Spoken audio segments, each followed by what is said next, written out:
Yep. All right. So, again, ladies and gentlemen, we want to apologize to each and every one of you.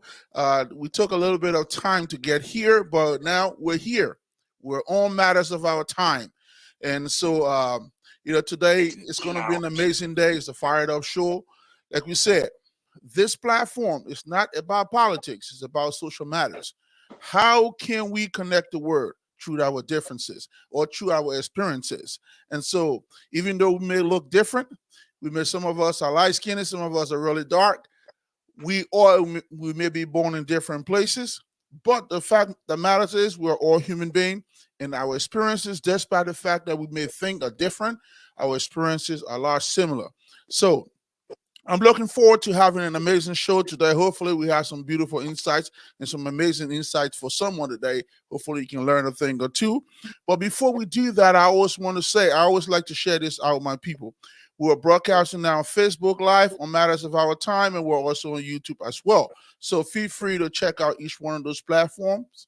If you have any questions or anything about what we'll be discussing, right now, we may not be able to call you up to ask questions, but as long as you leave your questions or your information in the comments portion of the comments box, we will definitely be able to get read your questions and be able to. I can ask our guests, and hopefully he'll be able to chime in on that, and I'll be able to share some information as well.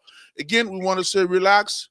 Let's enjoy the show together and welcome our guest, Mr. Victor George. Victor, will Yes, you please sir. introduce yourself? Thank you. Thank you so much. First of all, I would like to say I'm very honored to be on Models of Our Time. My name is Victor George, a Liberian, PMP, which is a project management professional background in strategic communication. I know I had about right now we're doing a lot of commodity consultancy. Um, a lot of hearts. I'm a Liberian, like I mentioned. I have a family. I'm a Christian, and I would like to put it this way: I am a kingdom believer, kingdom citizen. Some people say Christian, but I believe I'm a believer in Christ, and I'm a kingdom citizen. I'm very excited to be on Matters of Our Time, and one of the most important things you just mentioned is that enough of the politics. I think there are a lot of other things we could talk about that also trigger good leadership, and that's why I'm very proud to be on here today to talk about a lot of things that affect us as Liberians. I know some of them might be a global issue, but we're going to keep it in a Liberian context, and I'm very excited to be here to make a difference in whatever way possible I can make my voice heard. So I'm very excited to talk about matters of our time today. That's good, man. I'm fired up too. So, hey, man, Victor, just so we get started, man, what's on your radar today? What do you have in mind? I tell you what, man. I remember when we spoke. I mean, off air about this. I had a lot of things in my mind, but it was one of them that I kept coming back and forth, which is discipline in the way we manage our finances as Liberians. Um, it's what is really on my mind today, and I think I have to make this very clear to everybody listening or watching right now is that some of the things you will probably be hearing today will not be the first time. Let's make this very clear. We chose to bring these things up and talk about it because the more you reinforce the message, the more you can effect change easily. So, talking about financial discipline today, we are not the biggest financial experts in the world, but I think this is one of the issues that's been eating the fabric of our society as Liberians. And we have seen this play time and time and time again with a lot of people in public offices and private lives. So we thought it was something to talk about, which is financial discipline. Again, I got to say this: there are a lot of financial literacy books out there on Google and other places that you can have access to and read. But guess what, Joe? Unfortunately, only 10% of people in the world, this is not just Liberia, do really apply financial discipline when it comes to the day-to-day activities of money. Mm, So, in the Liberian context, I like to start this way. There are a lot of Liberians in the Liberian term we call former rich people. I know you heard that word before, former rich yeah. people. This man, some politician, was successful at some point in time of his life. Today, he can't even afford, food for himself, or he can't even take care of his family. We've heard and seen a lot of Liberian athlete, and again, I don't want to point out specific people or a group of people here, but I just want to go across the table. A lot of Liberian athlete that play for millions of dollars many years ago. Today, it's a whole different story. We've seen politicians today, whole different story. We've seen market women that were very successful in what they were doing. Today, a whole different story. So I think there is a problem. Again, let me make this very clear. I'm not saying the problem is not global. A lot of people don't know how to manage finances, but we're keeping it the Liberian way, and we want to keep it in the Liberian context because we want to have effect on our people. So all these people that we've named, for instance, athlete, make a lot of millions of dollars, we can't see the money today, or we can't see the benefit of what some of the money they earn. Politicians, former politicians, current politicians, lawmakers, we've seen them many years ago, successful in this, successful in that, make a lot of money, budget here and there. They are known, they have nothing to show for today. There's a problem. There's a problem. The problem is it's management.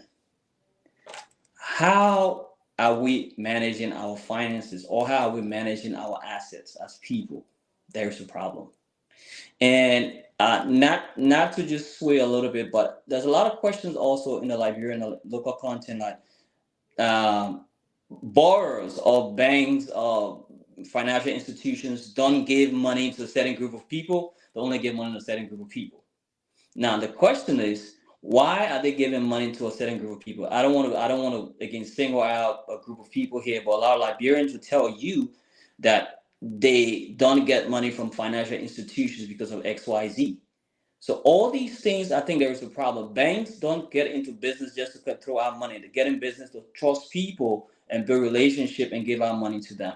So I want to zero in here on how we manage our money. What sort of discipline, what sort of thoughts do we have towards money as a people? And that's my concern today. That's my concern today. Because we've seen people fill in times of our numbers, and then they're very quick to blame the society, but they don't think about what is their reflection? How do they see money in the first place? How do they see money? Is money just something to take and spend, or is something to invest and have a revolving effect on the money itself, on the capital itself? So those are things that I feel that we need to take a look at. Again, we're not going to school people here. We just want to we want to re-echo these little principles that can make us apply ourselves rightly. Because trust me, Joe, if we want to build a middle class, as we all term, if we cannot have people have discipline, no matter how much jobs are created out there, they will still have people going back into the same situation because they never even know how to manage their asset or their money. So these are some of the problems. I like the way you start. You talk about we've pretty much figured out those who are in position to gain money and how we would get. I know we would get in depth to how some of these folks are using the money and what happens to them after wars. I'm hoping that during our conversation that you and I will have the chance to also talk about, that's the other group of people who have not gotten into fortune yet, financial wealth, and who may be getting by with just little.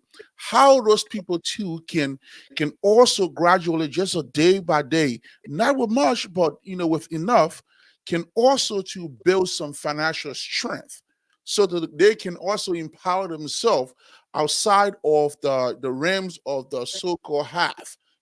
How can the have not use what they currently have to build wealth? And the reason why I'm bringing this up is when you look at the statistic in America, the vast majority of millionaires in this country are people who didn't come from money. They're regular everyday folks, but they did something to acquire wealth. And so I'm hoping that you and I will get a chance to, and I will pick your brains on that a little bit. But before we get to that, though, what I wanted to talk about is what I wanted to ask you is if you can give us a little bit of history of your background, like where you grew up and just the system Okay. had to step to. I know there's a whole lot behind Yeah. in the Yeah. background, but I mean, just to give us a sense of understanding of where you came from, so that when we talk about these things, people also understand that we didn't come from for massive wealth and stuff, so they Yeah. also Yeah. understand Yeah. the background behind us. Well, I mean, this is a good one. To be honest with you, we all came out from, as we term in Liberia, humble beginnings. We didn't come out of wealth. Um, we what other Liberians would say, we are not war kids, but we're almost like war kids because Mhm. we're 80s people. Grew up in Liberia. War took us to the Ivory Coast. We live as refugees, and as refugees, you know exactly what it means. It means it's Yeah. just it's you're down the ladder. Not from a rich family. Had the opportunity to do schooling, also exert yourself. Come in, had a job with the Coca-Cola company in Liberia. Worked there for almost 10 years. That's I still remember it's nine years 11 months. That's 10 years. Hmm. Uh, in the corporate arm that was started as a business and business and marketing manager. Later became corporate affairs and communications, which literally manages all our communication strategy, our extended stakeholder relationships, sustainability on the brand. In the short, is what we call protect our license to operate. That's the office I was in, because we protect our brand. We project our brand as a company in every way possible. We relate to the community, government officials, tax policies, and everything was just under me. And this is what I've been fortunate to do for the past 10 years. So along that line, we have been blessed to have a lot of experiences, hands-on experiences on how business operate and how finances are calculated, how value chains affect different sort of businesses, and bottom sheet and all. So a lot of things that regards to business. I'm not going to school people, but just a lot of things that regard to business. So we come in not with a lot, but we come with some hands-on experiences. So we're speaking basically not just from novice standpoint. We speak from a hands-on experience standpoint.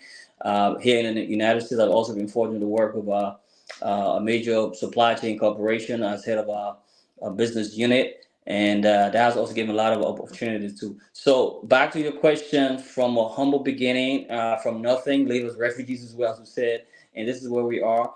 What has happened over the time is that we've been able to learn and exert ourselves, and again, back to the word that we have on our theme: discipline. Discipline. Discipline is an art, and discipline has a lot to do with patience as well. So we've been able to learn over the years and grow and revolve ourselves. So if I answer your question, I think that's what I can say for now. Yeah. I think no, I think it was excellent. I think you provided a good depth of your background, so Mhm. we get the audience get to understand as well that And you. and if I can also say, I'm a social investor. Most Liberians might know by now. We put a lot of energy and finances into entertainment as well in Liberia. So I would say I'm a social investor. We've been able to work with a couple of major names in the country that most people probably watching them might know. So on the social end, we've been able to invest. So we understand this not just from a straight business standpoint. We understand this from a social investment standpoint, which is one of the most tricky sort of form of investment in this modern dispensation. So I got to point that out too. Oh, that's very good. So the man is not just only a corporate man, but he also a social investor as well. So that's a good thing. With that being said, let's jump into this real quick. Speaking of your background, you mentioned that your job in the sense with Coca Cola was also trying to protect your license to The operate. license to operate, And yeah. so I can imagine that being in that position, you've had the opportunity to come in contact with a lot of powerful people. You had the opportunity to come in contact with a lot of people who can influence a lot of things. And so it's not just coming in contact with them, but I'm pretty sure you've been in the gathering as well. So that there is some depth of knowledge there. So let's get into this talk about, the discipline concept of finances and some of the things that, you see that have triggered the reason for us to have this discussion about discipline, the concept of finances. I think to just to be very clear and simple about this, everything that is called discipline needs training and education. Mm, Um, we as people, this is just individually. There's a huge research out there, and it's clearly proven that most of the financial decision we take as people, even as adults, were things that we solved when we were growing up. So most of the decision we take as people, let me make it very plain and simple in the Liberian term. The reason why you see a lot of susu popular in Liberia, it's not because susu is the most successful thing. It's because susu is something, for instance, if I'm growing in my house and my mom is probably every Sunday, as I do every Sunday, to have a meeting. All the susu people come into the house and we see them talk about susu and we see them do everything else. In my adulthood, I would still feel comfortable because I saw my mom being successful as a susu mother or a susu XYZ. Now, that is the form of education that most of us have, like little education on money. We just see, okay, we put money together, the person telling to eat, the person telling to eat, the person telling to eat, and we just leave it at that. But when it comes to further financial discipline, you need to have training. There's few principles, for instance. There's a very famous principle out there called the 50, 20, 30. The 50, 30, 20 principle, which mhm. is for personal finances. And mind you, that principle might be for personal finances, but it also goes into businesses, which is basically when you have money today, you take 50%, you look at your needs, you invest it into your needs, the thing you need. You take 30% of it, you put it into the wants. The other 20%, you save it for emergency or for life security, for what we call contingency, whatever, however we want to term it. Now, that same principle that looks as simple as that, not many people applied it. Some people turn it around. Now, as far as the discipline now that people need to have, the 50% that needs to go for your needs, some people take the 50% and put it into the 20% and take what they want. You know what I mean? When I have money, what they want that might not be the needs, and have a reverse of it. So usually, this is where the problem is. People take the needs and swap it with the wants, as far as how the bracket is being placed. So most often, where people make mistakes is because they don't have that education, and they don't have that, not just the education, the discipline to maintain the bracket as it is.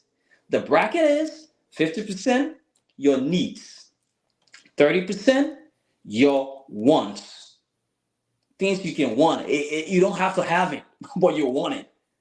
And the other investment of your money, your personal investment, has to be kept as for emergencies, sicknesses, whatever, breaks, and all that kind of stuff.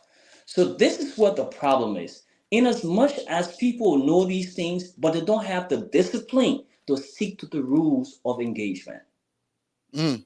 in managing the money. And this is what the problem is. Like that, and that's what I said from the beginning of the show. It's not that everything we're saying here is new to people. It's the discipline to stick to it. Now, here's a story of Warren Buffett that we all know. It goes back to the discipline thing. I might not have all the details of it, but there is a confirmed word out there that 80% of his wealth that he owns, he actually started making it after age 65. What Wow. does that mean?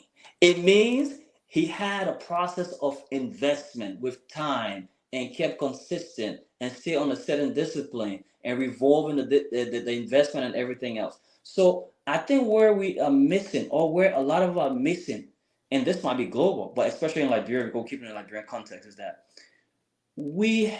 most of us grew up with, I mean, for lack of a better word, people that never went to school, our parents. So again, I don't want to disrespect them. Some of them have very good discipline in managing money. Let me be very clear about it. We have people, not to mix this up, but there's a certain group of people in Liberia today, our Muslim brothers, let's put it that way, that may not have gone to school, but have strong discipline when it comes to money, strong discipline when it comes to investment, So the problem is knowing the principle and not sticking to the discipline of wants and needs. I think that's what the real problem is. Okay, sometimes we speak, and there are levels to communications.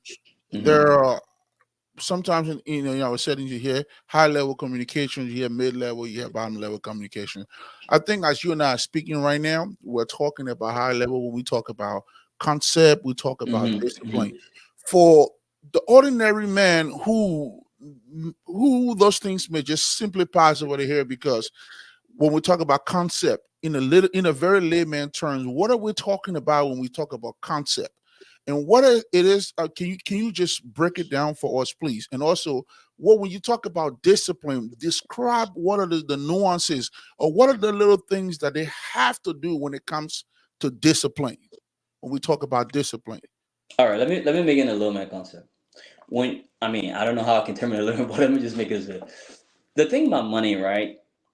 When you get money as a person, when you have money as a person, the money is not to be held. The money is to be spent for you to have results to get another one. So I got to find out where to put this in this there. When you go to the bank, for instance, you go ask money to the bank. When you go ask for money to the bank, let me just put a concept in. When you go ask for money to the bank is really not giving you money because they like you. The bank is giving you money because they trust you that you can pay that money back. So there's always an idea that the bank buys. Maybe I'm diverting against some big concept. Let's go to the discipline bit of it. Discipline, in simple term, means doing one thing at a time. But mind you, when you don't do those things, it has consequences, it has punishment. So, for instance, if you waste your money or you spend all your money on certain things, definitely going to be broke. So, if you can spend your money with, let's say, time, principles, and what term it. If you can spend your money, I got to try to break this thing down to small term best way possible. So the discipline we're talking about usually when you have money, you need to put yourself in a position where the money is not meant to spend all. mm. Now, the fact that you can be able to know that the money is not meant to spend because you got tomorrow, and you apply a certain amount of the money, and you do that consistently, become a practice. Then you start to develop what we call a discipline. So I don't know whether that's the best way to put it, So but listening to you, right? Listening to you, I'm thinking mhm, about something, but I'll let you finish first. Then yeah, I'll interject. Yeah, I'll say something. yeah. I'm just trying to see how I can get into the learning term. What I'm saying is like creating a certain habit that works creating a certain habit that works, or sometimes let's put it the other way, suppressing things. I'll go into the ones principles again. Suppressing things that might look good to you, but it's not needed, could also be a form of discipline. Let's say, for instance, you get some money and you have a car. The car still moves, but the car is not a new model of car. And you decide to still use your car. You don't want to buy a brand new car because it's not needed, and you stick to that and take the money and put it into something that is needed. That's the first time, a generator or something else. Those are kind of a little practices. I mean, examples I can give of discipline. I don't know other ways to put it in, but I feel it's a continuous practice. It's a continuous practice of lifestyle that that empowers the future, that empowers profit for you or for a business. It's kind of financial discipline. Okay, so if I'm understanding you right, let me know, and Yeah, if I got this picture. So let's say yeah. hypothetically, right? If I'm understanding, you're saying that when we have money in our hands, we should look at it not as just an instrument that we can just use and get some tomorrow. I get it today and I just use everything I can today, or I Mhm. use a lot today, I use some tomorrow, and then the other tomorrow I got nothing else left. And we should kind of digress from that behavior and start being an exercising strategy, in the sense that, listen, if I have $100, maybe today I can spend $10 on things that I need would be like food, right? I need food. I Mm-hmm. need to eat. I can spend maybe $10 on food. This $10 I can look at, put it aside and say, okay, this $10 for food possible for maybe 1 day or 2 days. And then out of this $100, which I have $90 left, I can take the other $90 and say, okay, let me put $30 away for a rainy day in case something happened. And then Mm-hmm. the other $50 I can reserve it as something that I can spread out throughout the rest of the week. Mm-hmm.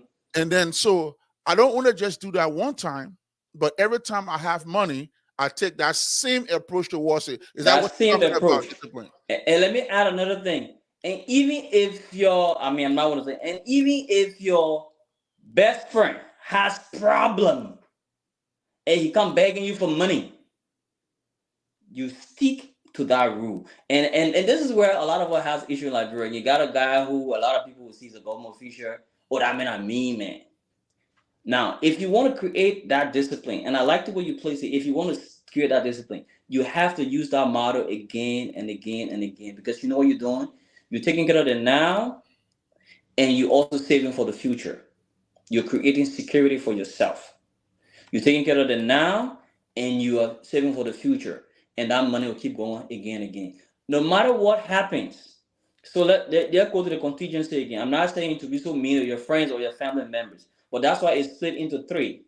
No matter what happens, the 10% that you're keeping or the 20% that you're keeping for emergency, contingency, whatever the business people call it, if the problem somebody gave into you and it's bigger than your 20% you reserve, don't tell them yes.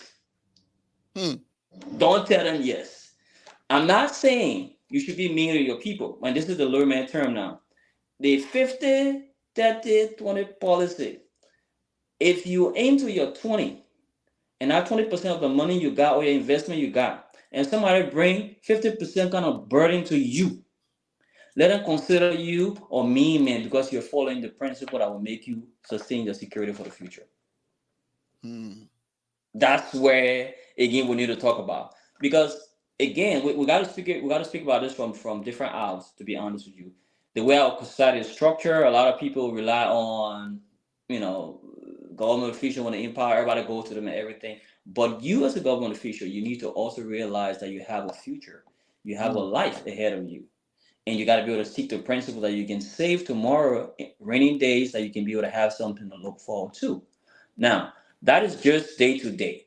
As far as even investment, we got to apply this to investment too. I don't know if you want me to just go a little further, but I want to go a Please, little I further want you to because expand it's as much on it because yeah, we're trying to help. it's not we don't just want to keep it on an individual basis because I also started here by saying if we are going to bring in if we're going to say we want to create a private sector, I mean not a private sector and A a middle middle class class, cement. a Yeah. middle class, we also got to be able to put us in a position where we can be entrepreneurs to be able to have businesses. So even with the business situation, now another thing as we see, and this is with our people, you go down any street in Morovia right now, and this is not exaggeration, you will find out that probably 60% of the people doing the same business. Mm. You know, selling the one, selling the same, everybody selling across, everybody doing the same thing. I think people are not putting a lot of thoughts into creating business. They're just doing what other people are doing. They're just doing what other people are doing. And I think that's where the problem is too. Even as far as investment, they're just doing what other people. I'm sorry, I just got a noise from the house. Doing what other people are doing. Even in the form of financial discipline, you got to be able to sit down and think about businesses you're going into, the risk factor. Now, the reason why I brought this up that everybody's doing the same kind of business, people are not even considering what risks the other business is going through before they can even get involved into it. So that's the problem too. Before you get into a business, you got to look at what we call the raining days, the risk factor. Because somebody's doing something next to it, everybody's saying they open a shop and everybody going to the shop every Sunday and you open another shop, you open another shop, you're not even understanding what are the risk factors that come with that business. And that's what a lot of people are also feeling. I know you can get the money from the bank, but you also got to think about when things are not going well, what do I do to make sure that business survives? So those are little things that people need to be able to understand too. The risk factor of businesses. I think you spelled out a whole lot here. So let's try to break it down a little bit, in so that there can be some strong understanding to what the conversations we're having. So I want to pose this theory to you, and you can elaborate on this and tell me, if this is in a sense a direction that you're thinking. Um, and for me, I've always wondered about this. When I look at Liberia, I see, because our discussion on matters of our time today is centered Mhm. around Liberia, even though people from anywhere in the world can benefit from this conversation, but we're focusing on the Liberian context, right? Good. Mhm. So, like you said, we travel around, you visit Liberia, you look all around, and you see there are two form of businesses in Liberia. One that is struggling and thriving, but one that is being more prosperous. And there are few, most of the time, the divide is the ones that are struggling are majority Liberian owned business. Local businesses are struggling. And but when you look at the foreign businesses, they are progressing. They are progressing. And I think many times we see these foreign businesses progressing and don't understand some of the strategies that they're using and some of the things that they're doing. So we assume that we can just get into business and we can just grow overnight like them, not understanding some of the strategies, right? So we go to banks and we get loan from there and we get money from there, and the money comes, and we start these little mom and pop smaller business without a proper strategy in place, and then we find ourselves in some kind of problem, and boom, the money is gone. Now we owe the bank. We're hiding from the bank, but these other businesses are thriving, and so we get. I think, in my opinion, we get to the point where we start pointing fingers. The Lebanese people enjoying our economy, the Indian people enjoying our economy, this other person enjoying our economy, and we are being the one who are locking behind. But here is what I think is causing us to frame things that way. I think it's the way we look at money. I think the typical Liberian person, including myself, we look at money typically as something to spend, as an instrument or tool or whatever you call it, piece of paper that we can spend. So, in other words, we wake up in the morning, let me go hustle so I can get with a 10, 20, 30, 40, whatever amount I get, that money is going right into my pocket. And the next thing I'm thinking about is how I can spend that money, whether it's day by day, week by week, but my whole goal is to keep spending it, spending. I have something to spend. I think the foreigners, usually when we point to, like, whether it's the Fulas, the the the the Chinese, the Mhm. Lebanese, these people look at money in a different way, in the sense that they look at money as an instrument to buy more asset that will Yep. bring them more wealth. Yep. So their first concept when they get money is not about just how much I can spend today, and just whether to go chill in the bar or whether to go spend on my girlfriend or whether to do something else with it or to spend on my children. But their first concept is, what can I take this money and turn it into that will bring me more money? In my opinion, I think that is where the line is drawn. What do you think about that? I think you're 110% correct about everything you mentioned. Again, it's the philosophy of money. How what our philosophy is like with money, what we think is for, and you're right. I know a lot of us Liberians might not want to hear this, but this is just a fact. We have a very bad philosophy when it comes to money, and you clearly stated it that money is meant to bring another form of money. Money is to be spent to bring another money or to buy an asset. Whatever way you can put it in, money is meant to be invested. Let's put it that way. It's meant to be invested into things that can bring you more money. And that's where we got everything wrong. Uh, the foreigners, like you said, and I just mentioned, how much research do we even put into what we want to do? How much research do we even put in what we want to do? Or we just want to get money and go and spend it? Is this something that's even going to survive? Is this business we want to do want to survive for the next couple of years? vis-a-vis what the economy is giving us? Do we even have a plan? Let's put it that way. Do we even have a plan? I know a lot of people just go and get money from the bank because they have friends in the bank. They don't even have a plan. So, do you have a short-term plan? Do you have a long-term plan? Do you have a mid-term plan? Do you have a plan? Do you have a fallback plan on these things? And one of the things that I gotta also mention here is, and just to be fair to everybody, some of these foreigners have what we call double streams of income. So it all has to do with plan.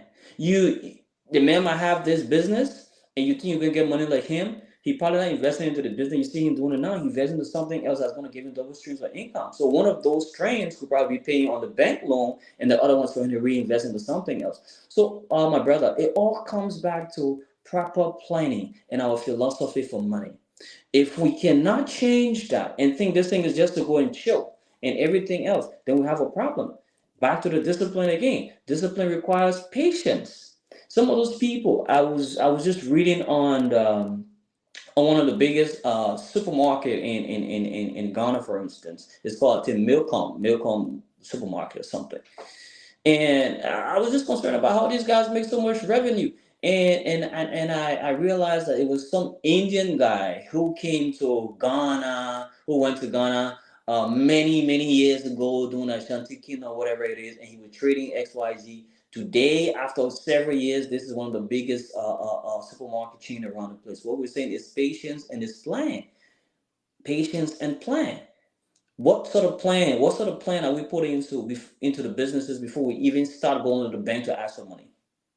Mm. So there is another thing that I want to say. Maybe this would be a closer because we cannot just be talking about the problems too. We also got to be able to talk to see what the solutions are and how we can be able to help. Because I think that's the bottom line of this show.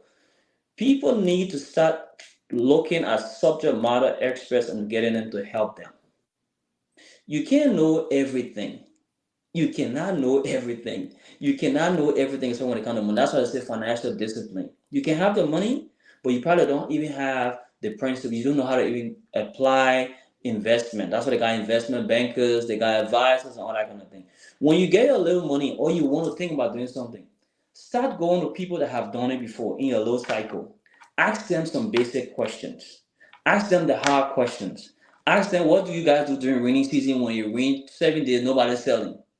Ask a little question. You cannot know everything. Learn to put a lot of time. Again, gratefully, I'm a project manager. I'm a PMP, certified PMP. In the PMP field, and I think a lot of people will know this, you have to spend at least 60% of your time planning the project. Mm. 60% of the time. The principle is you got to spend 60% of the time after you develop the project charter. You got to spend 60% of the time planning the project. The other little times is just on execution, monitoring here and there, controlling here and there. So when you want to do business, don't get in a haste to look at profit now. Take time. Maybe do 3 months research. Go ask that papa again what he can do with the business when you're raining. What he can do with the business when the people not paying him back. Write it down. You don't have to go to school. Everybody can be project managers. Everybody can be business executives. But you can ask some little questions that your 1 and 2 can help you. Spend a lot of time on what you want to do. Ask the hard question to yourself and to the people that are doing the same businesses. When you spend 60% of your time planning that business, I can promise you, you will not get headache. Because you know what happened? You would have asked all the questions and done all the research. So I think these are things that people need to be able to do. Spend 60% of the time asking the right question about the business. If your friend going to China, ask them say when they go to China, what can happen there? When they continue delay, when they have this issue, when the bank calling them. I give you a little story that we all know in Liberia. There was a bank in Liberia that used to give, I think, some small loan out there. I don't want to call that name now for the sake of just. And this bank was the most famous bank at some point in time.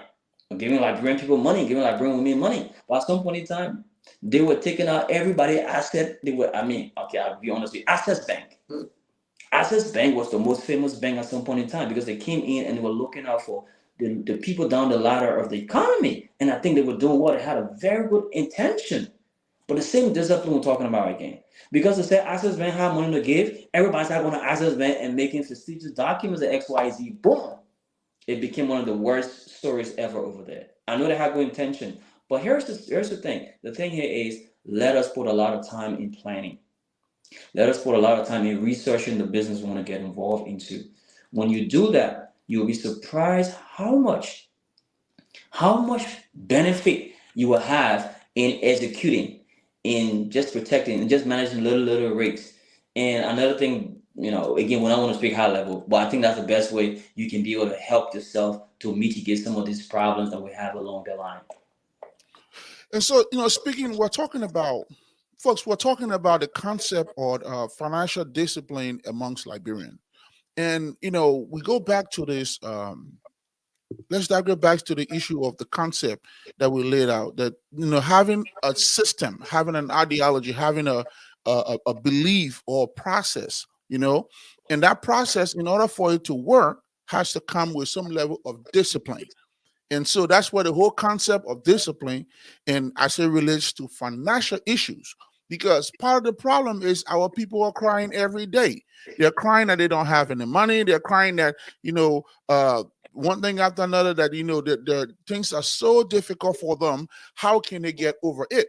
But yet and then, the other thing that drives me, and we're talking about businesses, but I like for us to pivot and see how we can look at this other aspect of what I'm about to mention, and see how we can join that into some of the causes and the reason why there is actually a need for us to start looking at financial discipline. And here's specifically what I want to point out. When we look at Liberia, we see that most of these foreign businesses are prospering. And I'm not drawing the line between, I'm not saying we should separate people, because we're human beings. We're all going to need services somewhere, right? But the questions that I usually ask myself is, if Liberians are complaining about no money, that they don't have any money, and I see these foreign businesses are prospering, who's spending the money on these foreign businesses that causing them to prosper if Liberians don't have money? Because obviously these foreign businesses are making money from somewhere. So who are those people that are spending the money that these businesses are prospering? Are they not Liberians? I mean, what experience do you have on that? What knowledge you may have on that you can share? Well, listen, there's this thing that people always say there's no money. There's always money. Let me make this very clear to you. There Mm-hmm. is always money, and there's always money in the borrower's hand. The question is, who is competent enough to take that money from the borrower's hand? Huh. Who is ready? Who is prepared? Who is ready? Who is prepared to take that money? There is nothing called scarcity of money. There is money. If you ask the borrowers, the banks, in fact, a little concept about the banks. Banks actually make money from borrowing. So why That's don't we true. want to borrow? Let's think about it. Banks rely on borrowing. Deposit is nice. It's for the books. But the borrowing aspect of the bank is what the bank is, the bank's engine investment, putting money out there into projects, into people business, into XYZ, because we know that interest rates, nah, man, gotta get money back. So when you say there is scarcity of, there is money, but who is ready enough? Who is credit worthy to get the money from the bank? And this is just a fact. People might not like this, but the foreigners prepare themselves more. You were just talking about the discipline issue again, and some of the discipline you can say, let's break it down. Do you know even documentation are discipline in business? It is. Documentation. Some people don't even have documentation. Then you won't get money for the bank. And you say, oh, the people don't want to give us money. Look, I'm not saying everything is rosy.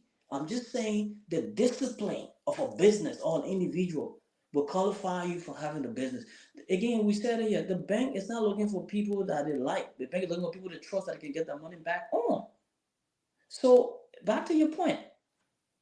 The foreigners are prospering, they're getting money from the bank. Some other people would say For the lack of those days of older foreigners know how to play the game. My brother, business is about strategy.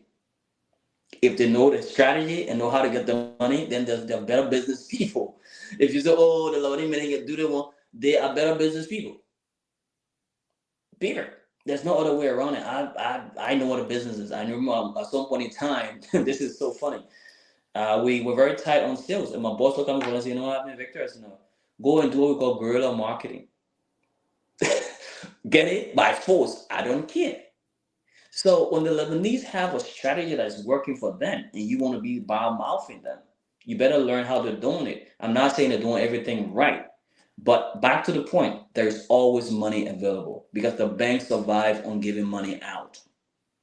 But Victor, though, the question there, in addition, the question is, not everybody may want to get into business, right? Yes. Not everybody may want to get into business. I may have my little, I may have my little $50 a month, right? $50 a month, right?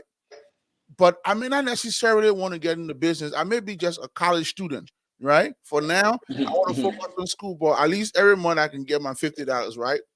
How can I build financial strength with that?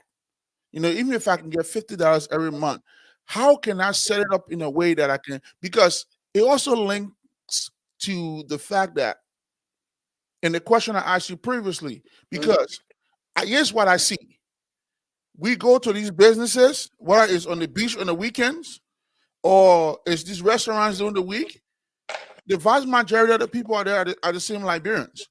And then the next day they tell you, I don't have any money. So I guess, I know. we're talking about the concept of discipline, financial discipline amongst Liberians. And so for a person who may just have only $50, right, a month, what strategy can that person deploy, right, that will be able to put them in a position where they have some money saved up for a rainy day? And how does that process looks like? Okay, I think you mentioned it clearly. At this point, what people need to apply, just the particular case about the student, is that people need to understand that they have priorities and they have burning priorities. If you're a student and you know every Monday you got to get something to go to school, transport yourself, and come back, or get some kind of lunch, your priority is to make sure all of that $50. If you want to go, if okay, let's say for instance, out of $50 you use $25 for transportation back and forth, and then your whatever at the school, or buy a pamphlet or whatever it is. If people say it pamphlet, whatever it is, or your books or something else. That money, that money gotta be in a lock. That aspect of the money has to be in a lock. Whatever else you want to do. The reason why I'm not saying you should go and lavish the other rest $25 or so. The reason why I'm saying is because your priority for now, which is going to help your future, is the schooling. And again, there's nothing as small money. You can still apply that principle. Because even with the $50 that you have and you think is small money, it's not small money. If you can't apply that principle on the small money, you can't apply on the big money. Forget about it. And a lot of people say that, oh, this is not small money, man. That's small money. I just play it tomorrow, we'll get a big one. No. The principle is the principle. If you're a student, and in that case, your needs that takes the 20, that takes the 50% chunk of the money, your needs has to be looked at first. Your wants, the beach Sunday, everything you want to go do, or you want to go to somebody's party, or a wedding, or anything you want to do, you can put it into your wants. But you got to save the money though. Mind you, you can be going and the car break down. And the car breakdown, you need to have something to make you move forward as far as emergency. So it applies to any amount of money. But as students, because you're a student and you want to make sure you can give yourself some education to secure your future tomorrow, you need to apply the same principle, but you need to be able to focus on your finances has to be revolving around what your livelihood is as a student. I think that's what you need to do. So there's no specific time to apply these principles at what the burning issues are now, and what your wants and your future needs are. There's no specific time. You need to always focus on the priority issues and the issues that are going to help you the most. So that's how you have to separate your spending process or your spending habits. There's no specific time. Always apply that on any amount of money you have. And we as Christian or as kingdom citizens, we say the same. Whatever money you have is a 10% that goes to top. Even 5 billion, 10%. $2, whatever we can split it, 10%. So the principles apply to every amount of money you have because you would need it to survive. And people need to learn to do that. A lot of people want to wait for when they have a lot of money, and we all do that. We all fall in the situation. Oh, I have, man. I just got my head. I was just going to the beach and do what I gotta do. Then tomorrow morning, you call one of your big brother that works at this main street to sit to pay your way, or to call your brother in the United States to do something for you. So I think there is no specific time. And that's a good question you're bringing out because most people think they have to be able to learn how to manage money when they have money or when they have a lot of money. And it's not true because you have not developed that discipline, you have not developed that lifestyle. It's not going to apply. It is not going to apply. It's just going to be a waste of time. You're going to struggle. You know, it's good. It's good that we're having this discussion because one of the things, Victor, that troubles my mind, every single time I visit Liberia, is the issue that we have so many young people who went through the trenches of college and universities, and some are graduating high school this year, and some will be graduating next year again, and they will be all transitioning going to colleges, and they're graduate, and the government cannot employ everybody. And so we have so many young, bright minds that are just lingering, and out of some of them are getting frustrated. So many things are happening. And so most of the time, when you talk to them, it's almost that this concept of finances is not rudimentarily ingrained into our minds, right? So, like you said, so I would really want for us to sort of, and hopefully, we may not be able to complete everything today, but have this Yeah. discussion again We about, need we need to. I'm sorry to cut you off, my brother, but we need to have these. Like I said from the beginning of the show, that we are not the people that know it all, but we're just a platform to make sure that we can just remind ourselves, even sitting on this platform, on how we can manage those things. Because you mentioned it, government cannot do all, and just to bring something up again that I was trying to probably suggest to you after the show is that about young people. There's something out there called the University of YouTube. You know what I mean? yes, YouTube has everything. University of YouTube, and and what I meant to say was basically to tell young people that there is this thing called the ICT now. This information technology era we're into. You can create a job for yourself.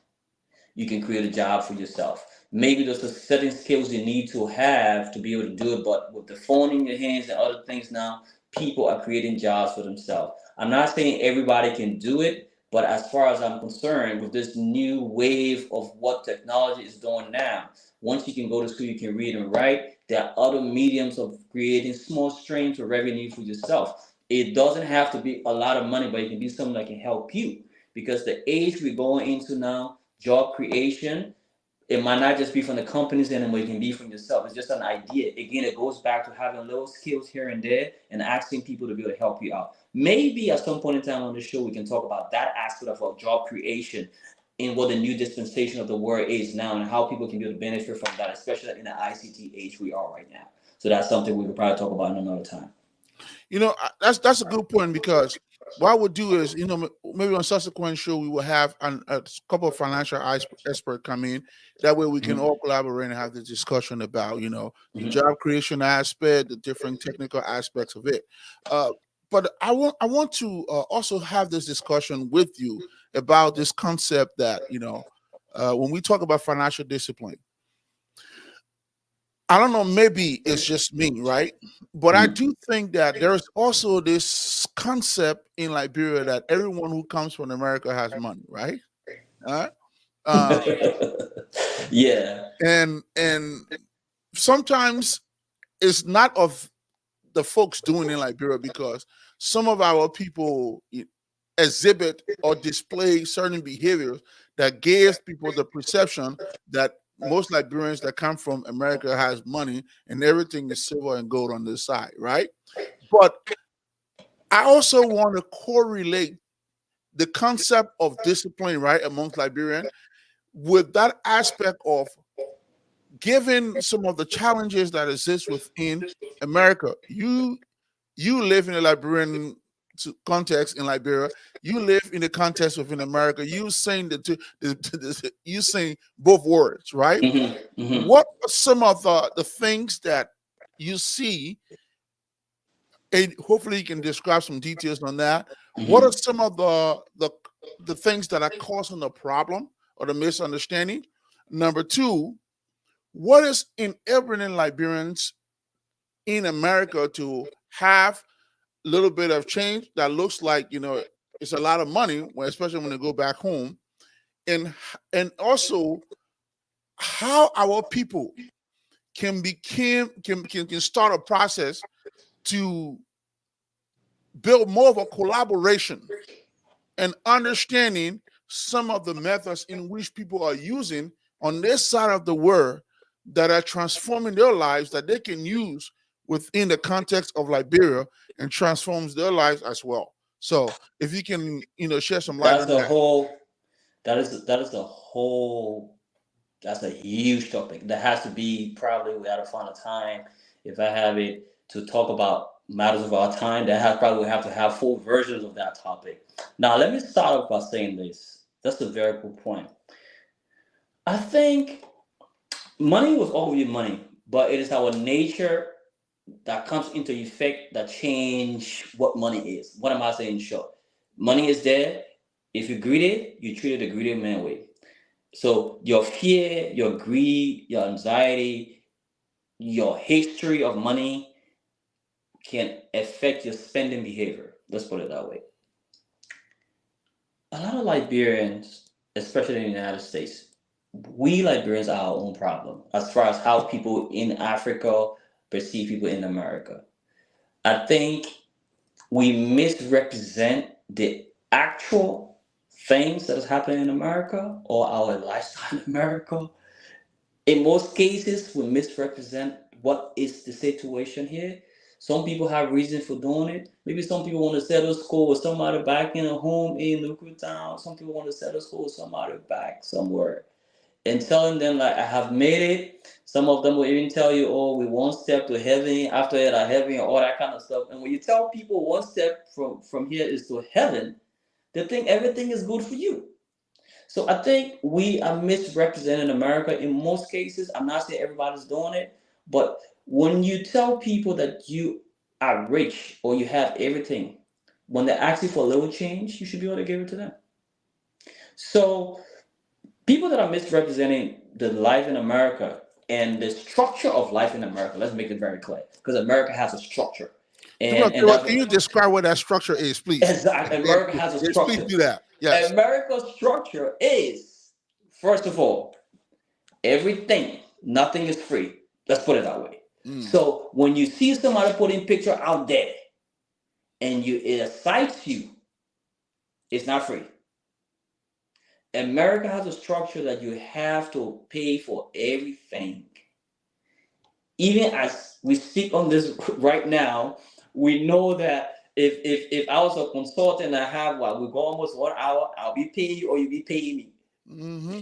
There's nothing. Everything is everything. So we need to understand. We need to tell people, even if we're flaunting our cars that we're paying car note of $800 for, let us clearly sit out to our people. Our parents are not understanding these things. Look, this is what the situation is. I know some people tell you I don't want to give my strategy out there and X Y Z. Again, like I said, people do these things for certain reasons, but to help the majority of the people and also help our people back in Africa about how things are and how things are structured here so they can have so much of that expectation on you, or especially when they ask you and you can't be able to provide the amount they're asking for. Because if you say you have a Bentley or you have a range that you're probably paying half of your paycheck for on card note, the person doesn't understand that. The person feel that if you can afford a range of 2022 or whatever 2023, what's the big deal giving me $300 for my college school fees?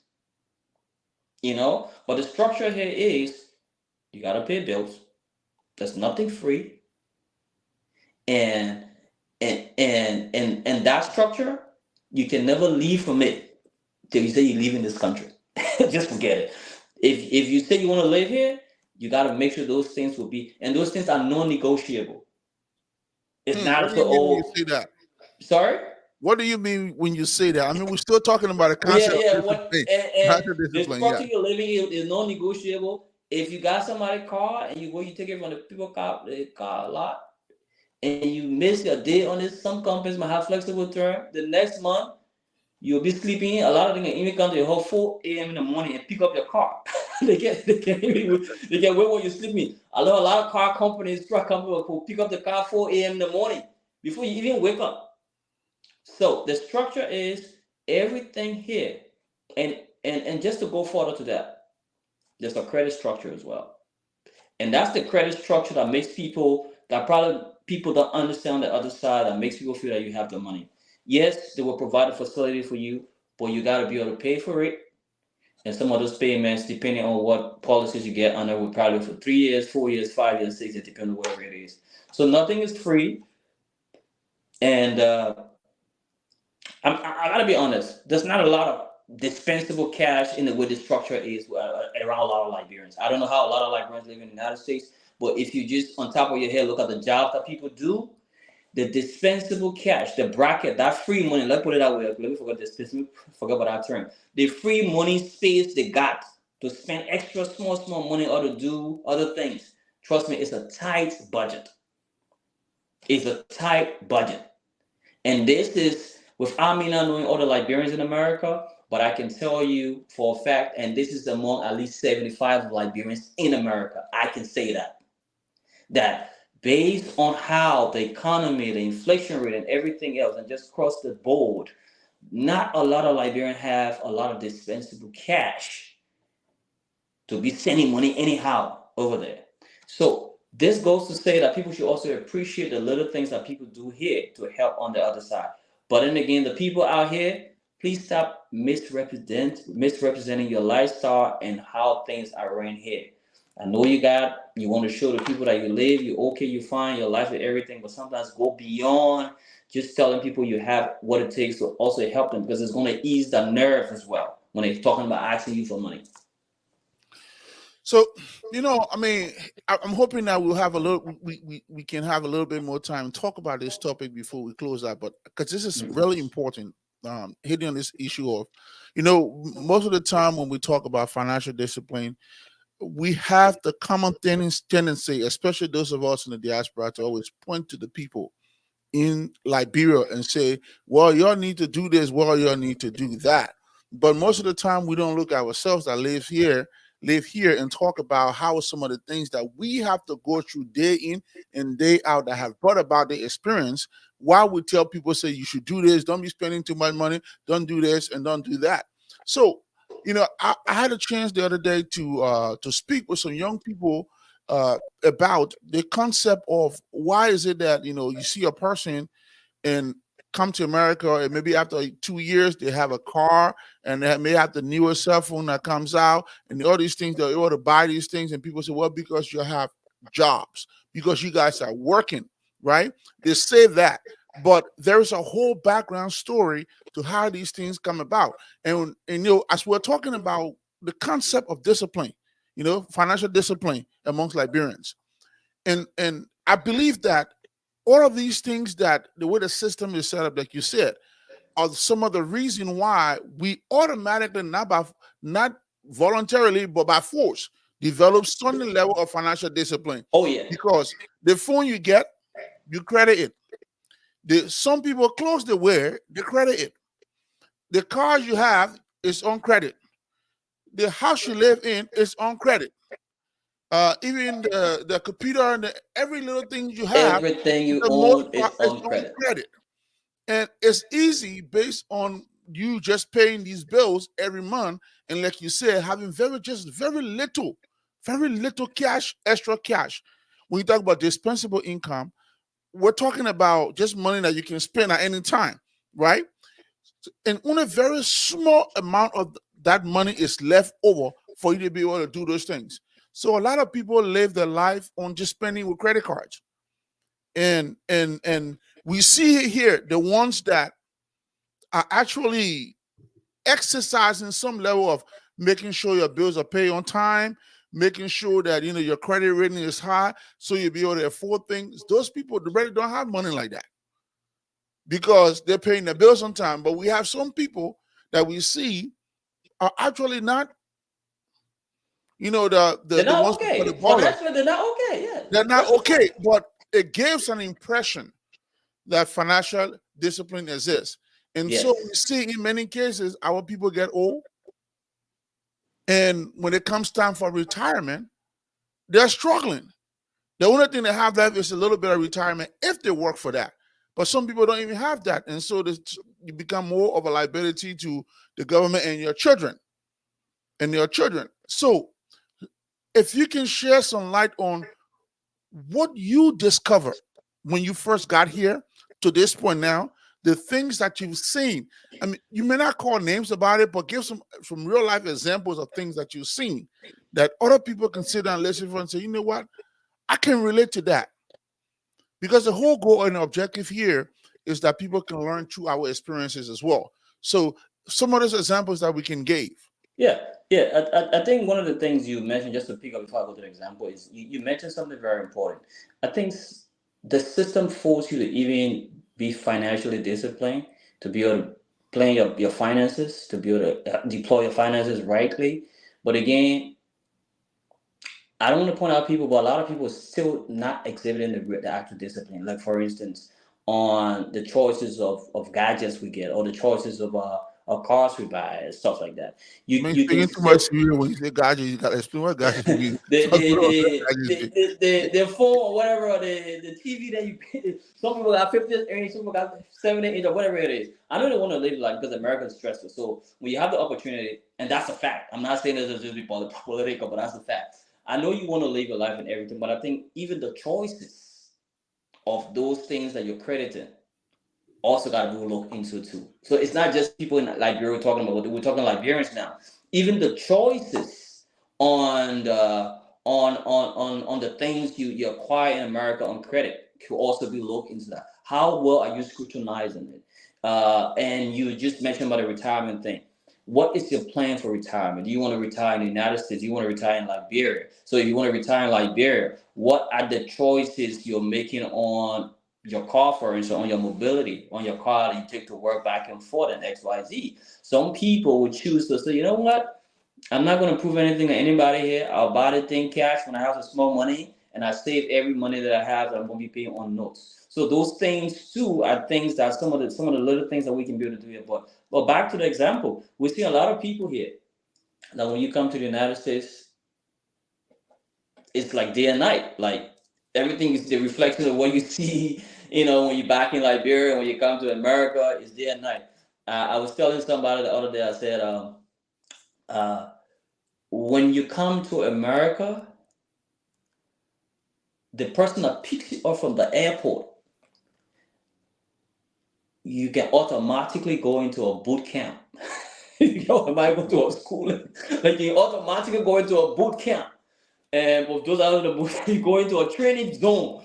Like the person that picks you from the airport will first of all start laying out the American situation to you. They play that day one, that day one, that one, that day one, that day one, that day one. You see that man and so, you see the person so, you see that person so. And you know what's funny? Most of the people that pick you from the airport and those that don't know America when they just come to America, you can end up in the same career with that person. Most of the time. Maybe somebody will tell you, okay, we're doing our lating, or what I will tell someone to hire you, or they'll put your name on the list and bring you in XYZ. What am I saying? That process, and for those that probably might be coming, that process have also misled a lot of people. Mm. That process, you might think it's a joke, but it's real. Because you know what? You look so vulnerable, you just got in the people's place. So the person that probably can be able to pick you up from the airport, if that person is such a good talker, could talk you into your whole America while you're here. And you know what?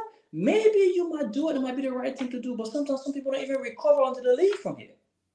Sometimes people recover after a couple of years. Because you know what, that's the person I took you from the airport, you must stay in this house, it takes okay. I don't want to look down on jobs, but some of the jobs to do and everything else. And again, level how you came in here. But back to financial discipline, I think we can help ourselves by also, even though the system teaches us how to be financially disciplined as far as deploying our finances on a monthly basis, like the 401k and all that kind of stuff, or your savings, they push you to do that. But you also have the option to still reduce your costs on your daily spending as well in America, and that will help you as a person. That's what I feel. You know, since it's interesting, speaking of the airport thing, right? Yeah. I remember there were many things that we talked about the first day I got to we arrived here. There were many things that were said in the car as we drove to the house. But there was one thing my father said that stuck with me for I'm pretty much going to go to my grave with this one because it's stuck in my mind. He said that America is like a bowl of salad. He said that is put before you now, and you have the fork in your hands. When you take that fork and dip it into that bowl of salad, whatever that fork catches and you bring it out, you have to deal with it. In a context, the man was telling Yeah. us Yeah. that yes, you're in America, but you're going to, whatever you do in this country, you have to live with the consequences that comes with it. And it's stuck in my mind everything that I've done along the way. But I will say I have seen friends, I have seen people that I know who gotten caught up in the life of good time. Hmm. Everyone has a good time here and there. I have seen them gotten caught up in good times in a way that they forgot about their responsibilities. And then, like you said, when that card note is due and the Hmm. first month goes by, the second month, now you owe twice the first month that you couldn't pay in the first place. All because you were living a good life and you forgot about that responsibility, that financial responsibility. The third month comes and now you're 3 months in the hole. They're taking that car from you. Oh yeah, I'll take it. Even the cell phone that you're carrying, they'll take it from you. They'll shut it down. The clothes you're wearing, they're sending you emails and they're getting ready to repossess that. And then you find yourself going to the point where your credit is getting ruined. And once that portion gets ruined, you can't even rent an apartment. You can barely buy a house, afford anything. And so you are almost obligated to lower your expectation, to adjust your ability to desire things. You are forced to sort of like recalibrate. And then, it's funny to say this, but then when the phone calls start coming from Liberia or from Africa, sometimes you gotta look at the phone and say, you know what I mean? You're not there till I mean, it's funny, but let me say something. Why you were saying before I lose my thought on this? I mean, you said something that the old man said, and it just touched me hard. One of the things when you asked that what I've learned about America too, and I knew about these things in Africa, but I think America is very strong, and we sometimes forget. America is a country that is very hard on documentation. Very hard on documentation. If you mess up here, like I go back to the fuck thing that your old man said, whatever you peak is where we're gonna be responsible. If you mess up here, that record will follow you. stays with you. Yeah. If you mess up, and that's the thing about America that most people with you got to really think about before you take a decision. The documentation part of America, if you really understand it, you will have to think twice before you take any decision, even the financial decision that we're talking. Once the credit is messed up, I'm sorry. You can go to any other part of the state. The credit is messed up. You just need to pull your social security, my brother. Okay, no, That's that's all you right. need to do. So America and documentation, if you know how strong the system is on documentation, you also got to be very careful with your records. your records. That if you mess up on a deal on this side, that deal is going to follow. Don't think, oh, because they're not in the same state of XYZ. So, and you spoke about people coming here and misusing the opportunity to, let's make this clear, this opportunity. The reason why we call it opportunity, because there is always some sort of system or some sort of scheme that you can get involved into to improve yourself in the States, whether through the informal or the formal way as far as education as well. So we have seen people, and maybe this is my parting comment, and we have seen people not making use of that platform.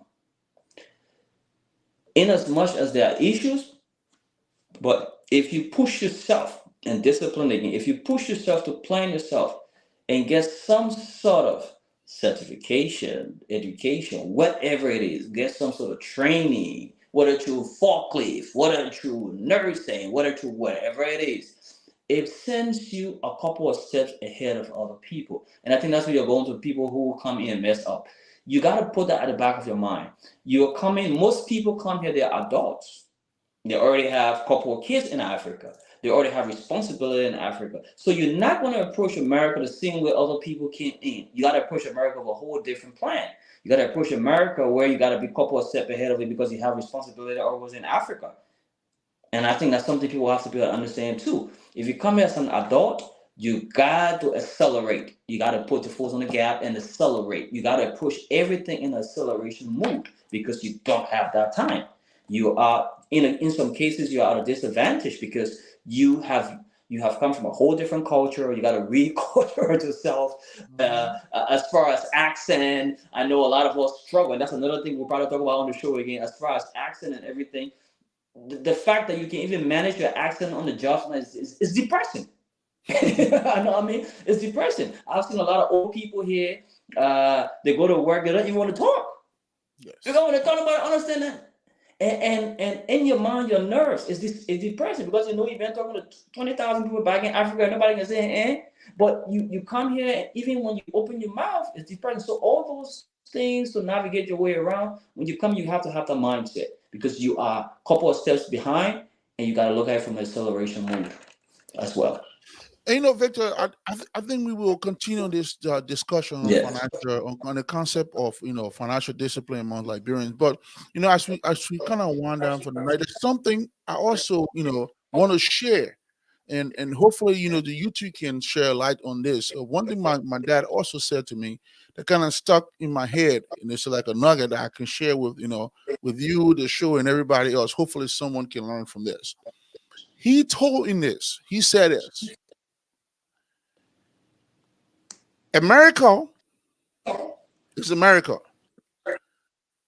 5 years from now, America will be America.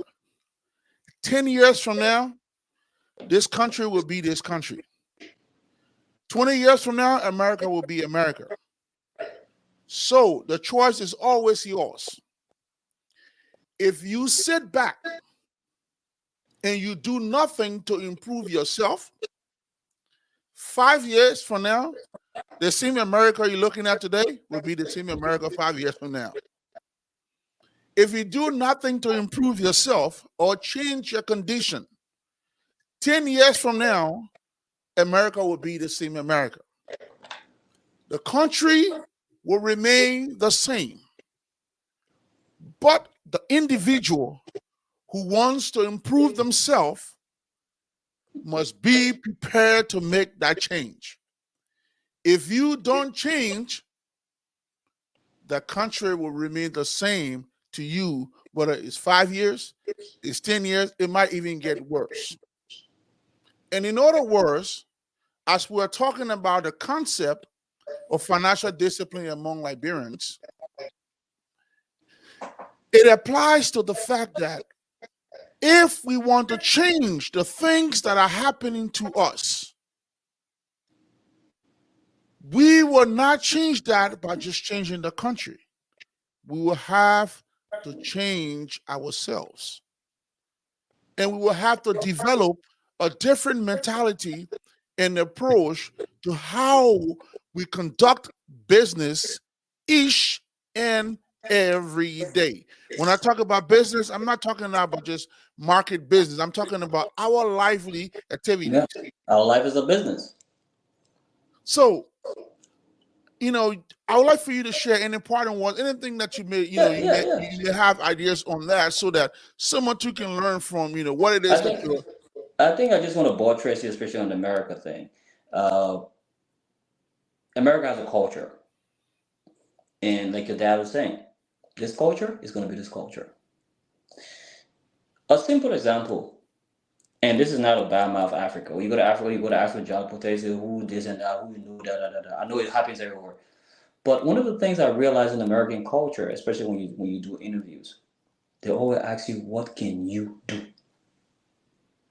There's always that question, "What can you do?" In other I know words, what value do you have? what value do you bring on here? And there is value for sale here in America. Since you're talking about education, add value to yourself. So this country, if you understand that the culture is what can you do, you got to go look for what can you add to yourself. If you want to succeed in this place, and like your dad said, it is not going to change for anybody. If you think this place is going to change, it's not going to change for anybody. There is a culture that has been successful for many years. There's a structure that has been successful for many years to some extent, and no one can change it. If you understand that this place operates with that culture, and you go for any job in America, the concern is what can you do, the value. And if you sit and you don't want to add value to yourself, the country will not change. You will not change. Your financial status will not change. And you're going to be in the problem. So let's add value because America asks for value. That's all I can say. So let's try to bring this together, just oppose this whole our livelihood, because now we have Liberia and we have America, pretty much Mhm. the same places. We understand how. Let's juxtapose in the context of how, speaking in terms of the concept of financial discipline, right? What are some of the things that we can do beginning today? And I'm talking about, it doesn't matter whether you have government job or you have a business going, but also a person who may just be, coming out of high school or college, or just, trying to get out on their own. What can they do starting today that they can build on tomorrow, the day after tomorrow, and the day further, to put themselves in good financial standing, that they can be comfortable tomorrow and live comfortable within that means? What level of discipline, what are the steps that we have to take? Let's describe that in layman terms, please. Okay. How about I put it in layman term? Put your money in what will help you tomorrow. What do I mean? Prioritize the first thing. Get a list of things that are important to you. The most important one, put your money in it. And also know nobody wants to die now. Everybody wants to live for the next day. Because you want to live for the next day, bear in mind you got to keep something for the next day too. Put your money in what's important to you now that will make you happy tomorrow. Invest your money, put your money, spend your money. Focus on the things that will help you for tomorrow. And also know that life got accidents. Sometimes we call for it, sometimes we don't call for it. Life has accidents. It could be self inflicted, it could be from your family, it could be for anything else. Bear that in mind. Your money should be spent on the most important thing you need that will help you for tomorrow. Your money, part of your money, should be kept for tomorrow because accidents are inevitable. It can always going to come up. When you build that way of life, at least you'll not be taken unaware. Even when you're not rich, when you get money, put it on the important things now. Bear in mind that it will be a problem in the future. Have something to at least, maybe we'll talk about that when we talk about financial management. There's something called risk mitigation. They get some risks. Okay, we're not talking about baby English issue. Put your money on the things that are important to you that will make you happy and feel life worthy. Keep some money for future occurrences or for any things that can happen in the future that you don't call for. It could be storm, it could be rainy season, it could be any other thing. But make sure you have something saving. And mind you, don't let nobody change that thing for anything. Now, where the stress can come from. Try doing that and applying it every time you have any amount of money. Let's make this clear. It doesn't have to be plenty money. From now, anything you have, even the bank, write a piece of paper or whatever it is, or anybody give me money tomorrow, split that money into three. Apply it on $5. Apply it on $1 million. Apply on any other kind of $1 million. There will always be people asking you, there will always be problem. When I in that plane, let them call you mean small. But you know at the end of the day, there's something called regret. If you not regret it in the future, you'll be okay. At least you'll be fine. One day they might come back. And you sit down and say, oh man, I took that decision because of the well. And you will be happy. Start now. Invest in the now for the future and keep small for any uncalled for incidents. Any amount of money, it doesn't matter. Keep So that Victor, habit. Don't let nobody break it. so Victor, when you talk about investing now, is this a good idea? Let me put this before you, right? Will you suggest that I open, like if I were living in Liberia right now, right? Or anywhere, will you Mhm, suggest that I open a bank account, right? mhm, Open one bank account for my operational cost. That means to say money that I know will be spending every day.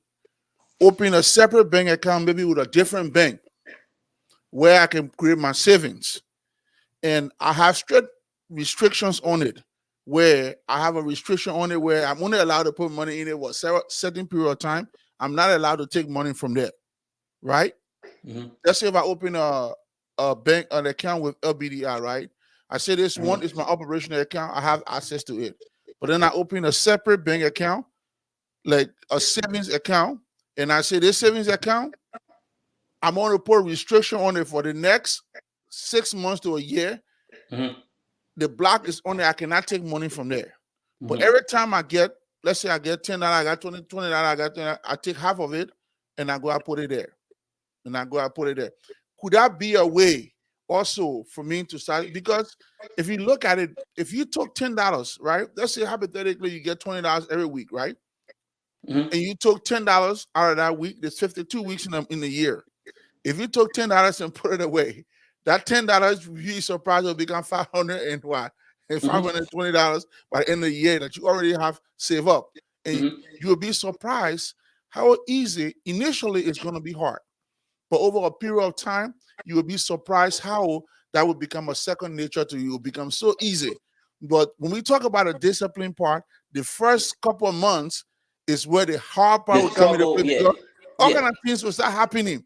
All kind of all kind of trouble will start coming.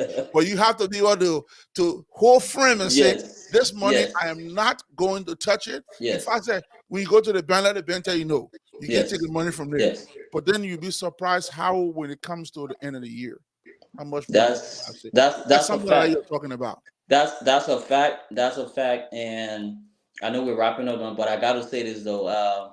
We grew up with our mothers. I remember my mom would always tell us she ain't got money, but when there's something she can bring money out. So I think it was just a discipline. I think women are still very, very good at that, as far as that discipline. And I think we the guys have to help ourselves with that too. But that's exactly what I'm saying. I don't want to be political, but the banks. I think some of the banks have to be able to help people that have savings account as far as their interest, but that's a whole different conversation. But Mhm. what you clearly stated is the discipline that we're talking about. The first 3 months, the first few months, trust me, it's gonna be tough. That's when all kinds of things can start popping from the corners. You don't even know how. What if people even know how you got money? But listen, you gotta stick to it. And like you said, second nature. Once you get into that autopilot kind of mood where it's just settled in, you'll find you gotta do that. And you know the good thing about that, once you know you got savings, right? You can be fine. That's the kind of feelings you can have, when you know you got saving, right? So try that and see it. But again, it doesn't have a limit on the amount. No bank can stop you to say you got $5 deposit today. No bank. They will take the $5. Maybe they will tell you, maybe they receive to give you, equivalent, but they will take the $5 because they need the money from you. So try that and you will see what happens to you. We all need to develop that.